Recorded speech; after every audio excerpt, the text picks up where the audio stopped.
everybody. So we had our first freezing morning. We had ice this morning. It was like 30 degrees. We're supposed to be a bit cooler tonight, and the next couple nights we're going to be like high 20s, 30. So those amazing tomatoes that have been holding on, I have no doubt are going to be kaput now,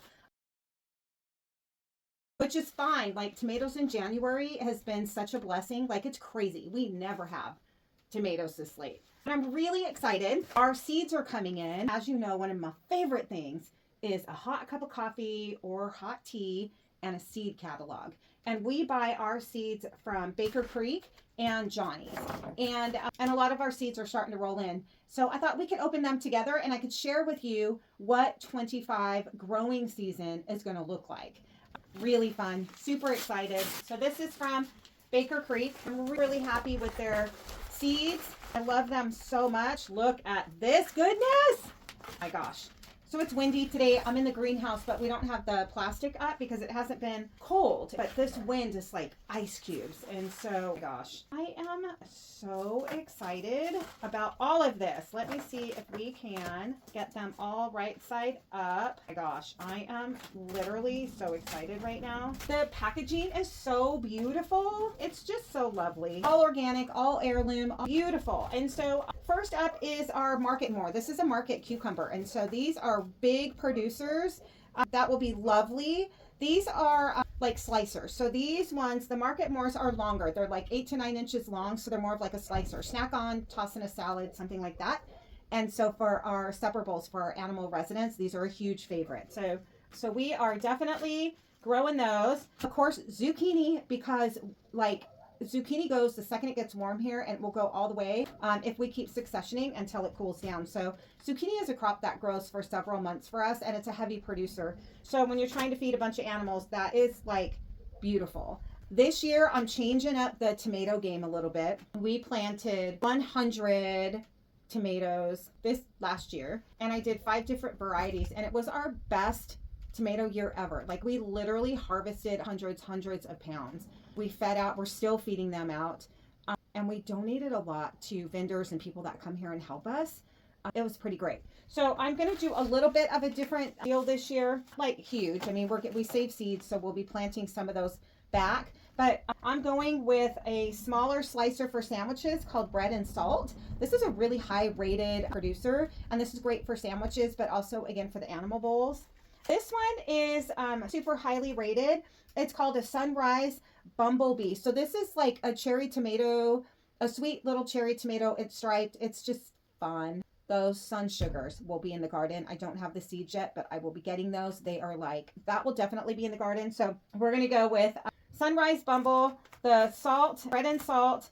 And then instead of the Brandywines, we've grown the Brandywines every year. And this year, because I went with vertical and I only like trimmed back enough for airflow, I let a bunch of suckers go. And so we had a ton of fruit, but they weren't big old honkers. And that's because I didn't take all the suckers out. But this is a German pink. This is an heirloom that are like 2 to 3 pounds a tomato naturally. So I thought it might be fun to try these, because if it's really prolific, that will be great. And instead of the Super 6, which I grew this year, and I grew the Super 6 for the intention of preserving it, for canning it, and keeping it for our farm to table suppers. And the Super 6 is a like pasting tomato, but it was really quite seedy. So I'm going back to the tried and true Romas. So we're going to do Romas this year.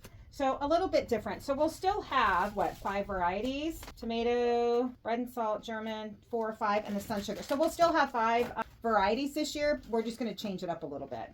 Lemon balm for our herbal garden. I love herbs, not just for tea and for the healing aspects of them, but I love putting dried herbs in the nesting boxes in our chicken coops. It helps keep down pests.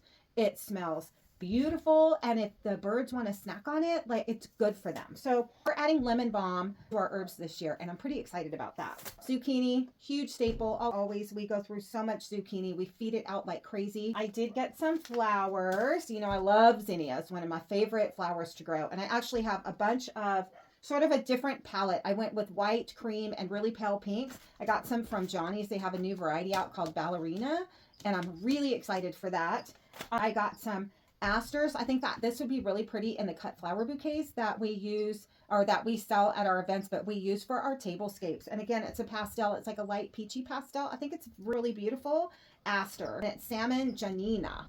Anyway, highly rated, beautiful. And then scabiosas. So we have scabiosas in the garden already. We've had them in there for about 4 years. But we've lost several of them this last year, and so I'm going to plant more. This is a pretty prolific flower that will come back every single year, and it is so beautiful. They're like almost like a little pin cushion. They're really beautiful, so I'm excited about that. Honeyboat squash. We grew these this year, and I loved them so much. They're smaller, so it's easy to store in the feed room, and again, just chopping them up for supper bowls for our animal residents.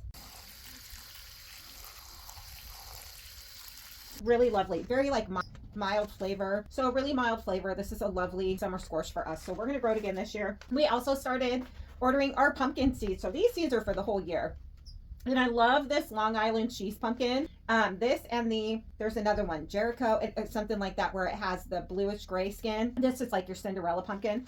These are really good, not just for chopping up it like squashed with the animals, but also to make soup. And Grace Giving this year was served. We had pumpkin soup and it was made from these that the chef used. So that was really exciting. Green beans, because who doesn't love good green beans? Again, supper, farm table, everything. I like the Blue Lake variety. They are plentiful. Like these suckers produce like crazy. We have more zinnias because you know I love them. Queen lime. So these are really beautiful. We grew these last year and I did save some, but I didn't feel like I maybe have enough seeds to do what I want as far as tablescaping and selling bouquets. So I ordered another small pack to add to what we have. And then Boston pickleweed. Oh my gosh. Great for canning, saving, also chopping up and throwing into a supper bowl. So these are really good. We actually grew a pickling cucumber last summer, like late spring, early summer, and it didn't do very good. So I'm trying a different one and I'm hoping, we've grown cucumbers before and we've had really good luck. We actually grew, the Japanese slicers did well. The ones that grow like 12, 14 inches, they did good. But the pickling ones didn't. So we'll have to see what's going to happen there. I just got a very small package of Mongolian Giants. This sunflower is crazy awesome. We use these to help feed the birds, wild, and our residents. They're beautiful. These are, I mean, you can tell in the package, but they're like literally like huge. And then of course, butternut squash. We try to grow these every year. Some years we do better. Last year we didn't get any because the squirrels took them out. So we didn't get to save any seeds. So I'm hoping we'll have better luck this year. And then Baker Creek sends, and when you order seeds, they send you like a free packet. And so our free packet is zinnias. Super fun. So it's beautiful packaging. I'm really excited. I'm looking forward to changing up, just making a couple changes on the tomatoes and how that's going to go. It'll still be prolific. We'll still be able to donate like a ton and feed out a ton. But I really want to make sure that we're preserving and able to put stuff away so that we can pull when the chefs come for farm to tables. And so I think that the Roma is going to be great. I'm excited to check out that bread and salt. The reviews on that are like really good.